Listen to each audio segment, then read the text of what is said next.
What you're about to watch isn't just a tense exchange. It's a revealing moment about what Democrats argue is a growing crisis in judicial independence and truthfulness. Just to finish Senator Blumenthal's point, I hope you realize how ridiculous the four of you look. Spouting these preposterous, canned answers in a forum in which A, you're supposed to tell the truth, and B, you're supposed to demonstrate the judicial capacity to make independent, factual decisions in hard cases. If you can't even sit here and say that Joe Biden won that election or that the Capitol was attacked, what's left? What's left if a hard case comes your way as a judge, and let's say the Trump administration is bearing down on that? Why would we ever believe that you would give the litigants a fair hearing and a fair decision if the executive branch was leaning in on you when we can't get a reasonable answer out of any of you with the executive branch leaning in on you to give these ridiculous answers today? I'm really sorry to have to go through this and that you have to go through this, but it would be nice if you could tell your executive branch handlers, for instance, Ms. Clark, I'm supported by Lindsey Graham. He's a friend of President Trump. He's the second senior person on the Republican side in the Judiciary Committee. He's likely to be the next Judiciary Committee chair. I think I'll be okay. I don't need to make myself ridiculous at your direction. It'd be great if you could have said that. It would be great if your answers were simple and honest here today. It's really disappointing. Let me ask a different question, a legal question. A judge, you want to be judges. A judge gets a threat to the judge's life or to the judge's family. Can you imagine a scenario in which liability may attach to individuals beyond the utterer of that threat? Ms. Clark? Senator, as a prosecutor, there are instances where there's some responsibility that is assigned to someone who is not the utterer of a threat to an individual. And so to answer your question, yes, I can imagine. Do you agree? Yes, Senator, and if confirmed to the bench, I would follow all Supreme Court precedent and Ninth Circuit precedent. Mr. Rick, do you agree? Yes, Senator, I would agree with that. I don't know that I care what you think, Ms. Westerkamp, because you're going to international trade and you're probably not going to see much of this, but do you agree? Yes, Senator. Yeah, and those doctrines that would provide the legal basis for investigation in those scenarios would include doctrines like, name one, Ms. Clark. Senator, doctrines that are, if someone is essentially carrying out solicitation, would that be yes. one? Solicitation yes. of a threat? Yes. Or a conspiracy out of which the threat emerged, would that be another one? Yes. Yes. How about, and it's the product of an enterprise under the racketeering statutes. Would that also be another way that liability could extend beyond the utterer? That is correct, Senator. Can you think of any others, Ms. Lane, where liability extends beyond the utterer of the threat? What are some of the legal theories that would support that kind of investigation and prosecution? Senator, the doctrines you mentioned, I would agree with, and I would just look always to the federal law and federal statutes guiding that. Mr. Rickey? Senator, I would agree with that. I think you covered the major ones, conspiracy, RICO. There may be other avenues of potential legal liability, but I think you covered the three big ones in that scenario. Ms. Westerkamp, you agree?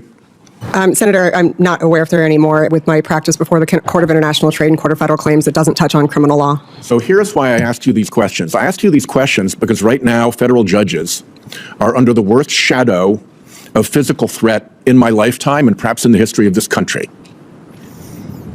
And in responding to those threats, we have the United States Marshal Service, which reports to the Department of Justice. And I have now over a dozen times asked the Marshal Service, will you investigate behind the utterer of a threat if the evidence justifies it? That's a super easy question. The answer is, yeah, of course we will. They won't answer that. They won't answer that. And I point this out because judges across the country need to pay attention to the fact that the Marshal Service won't confirm that it will investigate behind the utterer of a threat if the evidence supports that. And why would that be the case? That would be the case Because when you get behind the utterer of a lot of these threats, you run into right-wing conspiracies. And this MAGA Department of Justice would rather not go there. And so they leave judges exposed with investigations in which they aren't doing investigative 101 work that you've all identified as plausible legal theories. And we need to fix that. We need to fix that.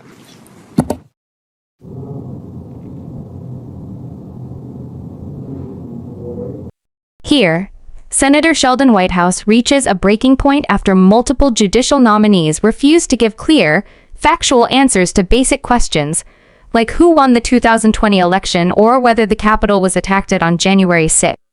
From a Democratic perspective, that's not a minor dodge. It raises a serious concern. If nominees won't state widely established facts under oath, how can they be trusted to rule fairly when the stakes are even higher? Whitehouse isn't just criticizing their answers, he's exposing what he sees as a pattern. The idea is that these responses aren't spontaneous. They're carefully crafted to avoid angering political power, particularly allies of Donald Trump. And that's where the alarm bells go off. Judges are supposed to be independent. If nominees appear constrained by political pressure before they even take the bench, it raises doubts about how they'll behave when real cases, especially politically sensitive ones, come before them. But then Whitehouse pivots, and this is where the exchange becomes more than just political theater. He starts asking legal questions about threats against judges, specifically whether liability can extend beyond the person who directly makes a threat.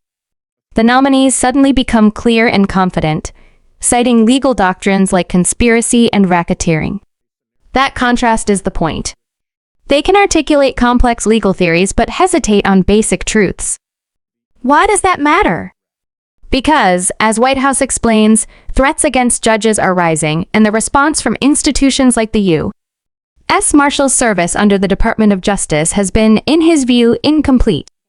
The concern being raised is that investigations may stop at the individual making the threat, rather than examining broader networks or coordinated efforts behind it.